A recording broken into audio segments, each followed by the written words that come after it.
Hey, what's up everyone? This is Jay Eskar and we are on Academy FM. Today we're going to be talking about 10 FabFilter software tips you need to know. So, FabFilter plugins offer a collection of tools for both basic and creative audio processing, with each plugin providing not only the standard controls, but additional helpful features that make these processors stand out among the many mixing tools out there. So I love this FabFilter plugins mainly because they offer so many things that there's no competition. The plugins in the Pro series are Pro Q, Pro Z, Pro G, Pro DS, Pro MB, Pro L. There are some creative plugins that you can find, like such as Volcano, Timeless, Saturn. Each plugin has its own extensive set of options, but they also, for the most part, share some very useful features that significantly enhance their capabilities. So here are 10 tips to make use of those insane features that no other plugins really offer in that complete. So first of all, you want to utilize the displays. The FabFilter plugins incorporate more than just simple metering. They also have some real-time displays that provide informative views of the processing being applied and can help considerably in finding the best settings to get the job done. So, for example, in Pro Q or Pro MB, if we open Pro Q or Pro MB, let's find it's Pro Q. If you can see right here, let's actually add a sound. Doesn't matter which sound. Maybe a piano right here, this piano. All right, so we got this piano. That's actually not the one that we have. It's 31. Don't ask me why. As you can see, Pro MB.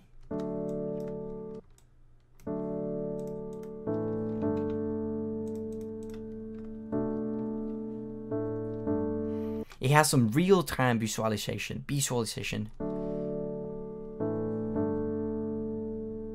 So really make use of that. They really show you in time. Let's actually check Pro Q before any other tips. Pro Q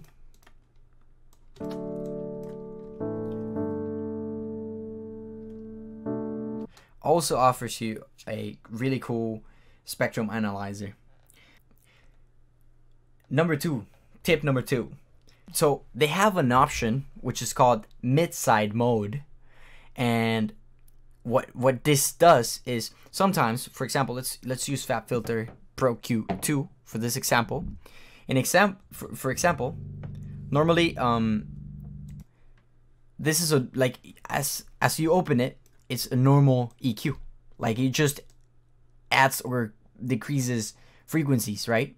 But what you can do is you can not only increase frequencies or decrease frequencies, but you can widen frequencies or center them, as in stereo or mono. How you do that is you select the channel mode and you select mid-side. Once you do mid-side for this channel mode, you just select it side. Make sure it's side. Make sure the knob that you select, right click it and go to side, not just stereo. And for example, right now we're making, this is going to be an exaggeration, but we're going to be making the high frequencies wider.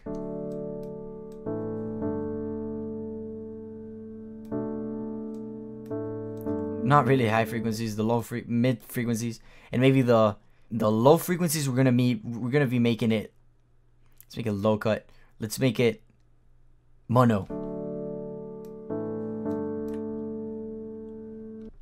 Make sure it's side. So this is really cool. What this does, it's basically a stereo imager inside an EQ, and not only this plugin has it, but also Pro C2, I believe. I think also Pro L and Pro DS. I'm pretty sure some of them have. Let's see. I think Pro C has it. has those options, as in mid side.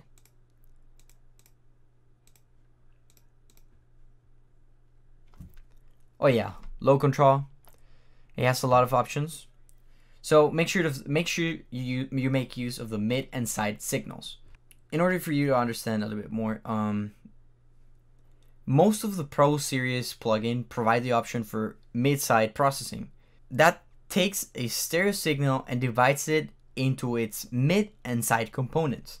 Mid means anything common to both channels. That means left or right. Centered, panned elements of a mix like kick, snare, bass, lead, vocal, blah blah. The side incorporates the difference between channels. So left minus right. Typically wide panned tracks in a mix or ambience or reverbs. The mid and side signals can then be processed separately, allowing you to target processing to certain components of a complex audio signal. This is a common technique in mastering, applying separate EQ and compression to the mid and side signals of full mix. A lot of people do that. So maybe in the master, what you can do is add a Pro Q2 and literally add a knob and make the stereo placement mid-side. Make sure you select channel mode mid-side, and then you select the stereo placement as side and just boost the highs. And there you go. You just made your high frequencies wider. So it's as easy as that. So for number 3 tip right here, it's assign external MIDI control with MIDI learn. All the FabFilter plugins have a MIDI learn feature, which lets you quickly assign external MIDI control to any control in the plugin for real-time manipulation.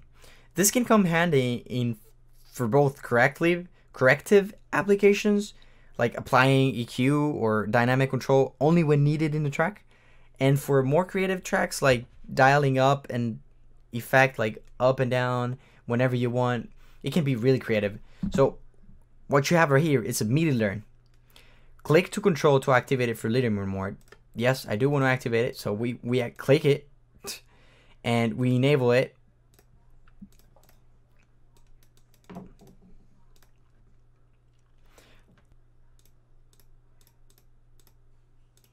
Oh, so yeah. How this works is you open up a sound. You need to have a MIDI in, which I don't have, so I cannot do an example. I don't have any MIDIs in. I don't have any controllers. If I did, I would explain to you guys how it works. But you got MIDI learn, which means you can use a external MIDI controller, such as a piano with some knobs that can help you affect the track anywhere in the sequencer. So the next and fourth tip, that's a really cool tip.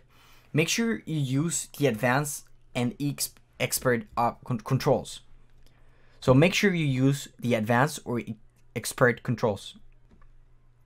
So in FabFilter Pro Q, for example, you got sidechain, which when you open it, you don't really see it. But if you go into all the sneaky advanced options, you got a sidechain option, which you can control. It doesn't. You can either select the frequency that you want to affect. You can select the level of the sidechain, the stereo link. It's really amazing. Many of the plugins have additional hidden controls, which are revealed by opening either an advanced or expert tab. And in this case, this is your sidechain. This is often where you'll find options like mid-side controls and dynamic processors. So for example, Pro Q doesn't have any, but Pro L, as you can see, a lot of people open it and they're like, oh, this is really basic, and they just see the gain and then just see the presets over here. But no, you got an advanced tab over here where you can select the look ahead, the tab, the attack, the release, transients, release, again for channel linking. And you can also select the style of the limiter, which is what this is. And it's really cool. So not every plugin has that. For example, FL Studio's parametric, you don't have any advanced options. You can only EQ and that's it. Tip number 5, employ the Creative Plugins modulation options. The 3 Creative Series plugins have a comprehensive modulation section, which allows for a variety of effects in addition to the main effects, like adding tremolo to an amp or like something like that. Maybe you can use like flanging or chorusing. For example, timeless, it's usually a delay, but you can use it as a chorus. You can use it as a distortion. It's insane. It's really cool. How you do this is a modulation right here. He has so many options. I'm gonna show you another one that's I found really cool. It's called Simplin. It's a, as it says, really simple filter, but you can add a lot of really nice effects using the modulation options. I'm not really sure whether it wasn't Simplin. It was Micro. So Micro has some weird effects that you can be doing to this one. It was Volcano actually. I lost it.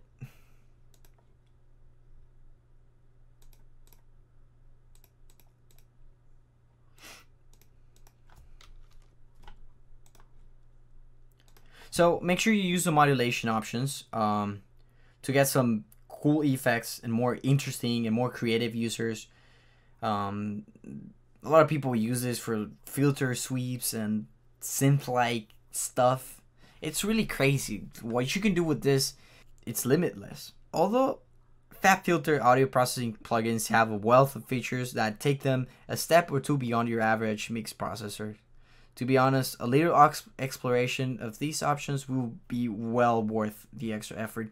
A lot of people just tend to see that, for example, right now I'm showing you guys that there are a lot of modulation options, a lot of, as you can see right here, you can add sources such as what do you want, envelope controller, what do you want, take some more attack, more. It's insane what you can do with this. Like, I don't even know what I can do with this. It's insane. It's limitless. You can do anything you want. So put that little extra effort in. I'm pretty sure you'll notice a change in your mix. You'll see more results. You see, maybe you'll develop a style. Who knows? Just keep trying. So tip number 6. Make sure you use the help option. Don't overthink it and read the manual. I'm pretty sure you'll learn more than ever. So what do I mean by that? It's every FabFilter plugin has a help option, which if you click on it and then open the help options, you can see it has everything you need. It gives you an overview. It really tells you, and it's also really cool. As you can see, it's not the normal only letters thing. It has pictures. It tells you all the knobs and gain sliders. It's amazing. And not only that, but FabFilter, if you hover your mouse around something and you just leave it there for a little bit, as you can see on the right, just where it says help, it tells you exactly what this used for. So for example, on the right it says the look ahead knob sets how quickly Pro L responds to certain peaks, blah blah blah, and it gives you a tip. When using very short look ahead times, it is a good idea to use oversampling to minimize unwanted aliasing and inter-sample peaks. As you can see, this is amazing. It doesn't matter where you put your mouse on, as long as it's actually something that actually affects your sound, such as the gain. If you leave it a little bit, it will tell you some tips and a lot of information, which is cool. And that's what you learn. You learn by actually getting information. How are you going to learn without doing anything? If you sit in your room looking at your wall, stand there for hours and you're not going to learn anything. Maybe you'll think something about your life, but you won't learn anything. All right. I don't want to do that. I don't want to get too out of the topic. So tip number 7, don't be afraid to use their presets. That's what they're made for. I mean, dude, there's so many crazy good engineers doing all these presets, and sometimes people are like, oh no, I don't use presets. I do everything from scratch. Maybe you want to do something that a preset already has, and what that does, it simplifies your time. It makes your time more worth it because you can do more things in less time, and sometimes it can be a good starting point, sometimes it can be a good final result. So play around with it. Maybe you're mixing a dubstep track and you wanna just masterize it, put a limiter on the master, and it's dubstep. Just use the dubstep thing and just use some gain. I mean, who's saying no to this? That's what presets are for. And like I've said, they know what they're doing. It's not a preset you downloaded from the internet of a dude that made it on a blog. They're engineers, they know. Also, another option, another really cool thing. Tip number 8, it's vectorial UI. You can enlarge your plugins. As you can see right here, you can either use it as a compact version, as a medium version, or as a large version, and you can even go full screen. Yes, sir, full screen. You can go full screen. If you thought you needed more like zoom, don't worry, you can go full screen. And this is really cool because, for example, parametric in FL Studio 11, you couldn't do that, but now you can. And I used to use FabFilter in FL 11 because it was like the only thing I could enlarge. I like seeing everything. I'm pretty detailed, so I'm pretty sure a lot of you are as well. Number 9, tip number 9 is keyboard tone. You can literally modify any tone. What do I mean by that? So basically, for this piano, I'm gonna just delete this. I'm gonna put this as a left. Actually, I'm gonna open a new one. Let's listen to the sound that we have in the background. Actually, let's get rid of all the plugins that we've opened. And let's open a brand new FabFilter Pro Q2. As you can hear, you would normally EQ just like this, but what this insane tip that I'm about to give you is, like I've said, tone EQing or tone processing. I don't know how to call it. I haven't even seen a tutorial on this. But for example, if I know this piano is on G and I want to boost G4 or F4 sharp or G4, I just click on it, and as you can see, you can actually zoom in. As you can see, when you put a knob, for example, when you put a knob, once you put the note, it tells you which note it is. So you can maybe modify it into, oh, I want it to be a F sharp, and maybe I want it to be an F. So you have that advantage that no other plugin has, at least not that I know. We don't know what this note is, but we can know right now. This one hidden right here. Maybe if we boost it up.